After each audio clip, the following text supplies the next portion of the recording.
2 weeks ago today, the lives of several Iowa families were changed forever.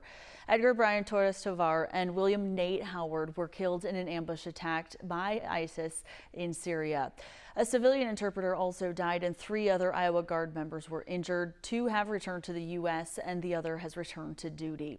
On December 17th, the remains of Sergeant Howard and Sergeant Torres Tovar returned to the U.S. The president, Governor Reynolds, and several Iowa leaders attended the dignified transfer at Dover Air Force Base in Delaware. After arriving back to Des Moines on Christmas Eve from Dover in that dignified transfer flight, Staff Sergeant Howard's visitation and funeral are taking place at Marshalltown High School this morning. And that's where we find our WHO 13 Skylar Stamps, who is live from Marshalltown this morning with more on the services here today. Yeah, Adriana, good morning. And it's been a 2-week process here in Marshalltown of getting that body of Staff Sergeant Nate Howard back to his hometown here in Marshalltown.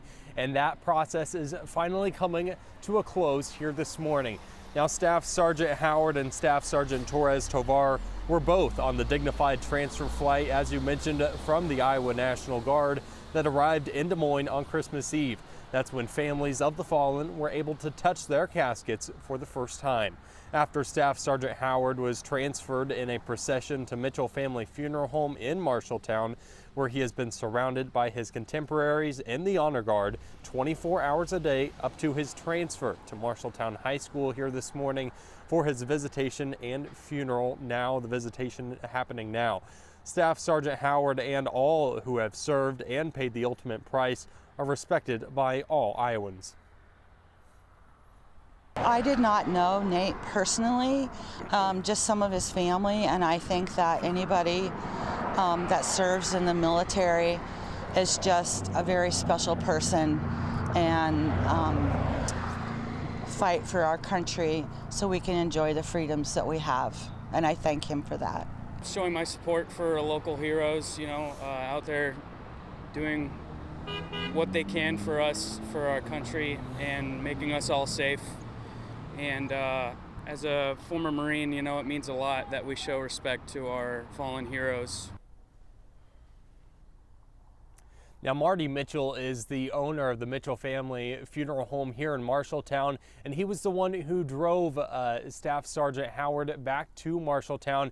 And he made a post on Facebook reading in part, "Wednesday was much harder than I ever anticipated. Bringing him home, seeing every overpass lined with dozens of people, the local fire and police departments, people who Nate never saw in his short 29 years, but yet they stood guard for his homecoming."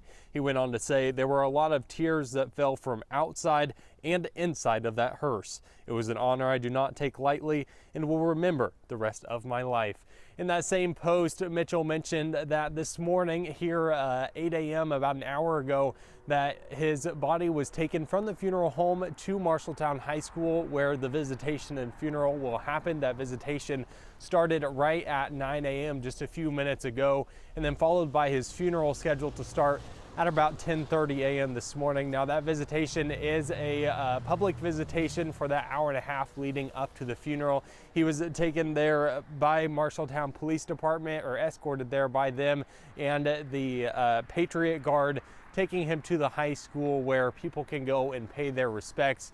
And we here at WHO thank the 2 fallen here, Howard and Torres Tovar, for their service to our country, protecting us, all Iowans, and every American as well. Adriana.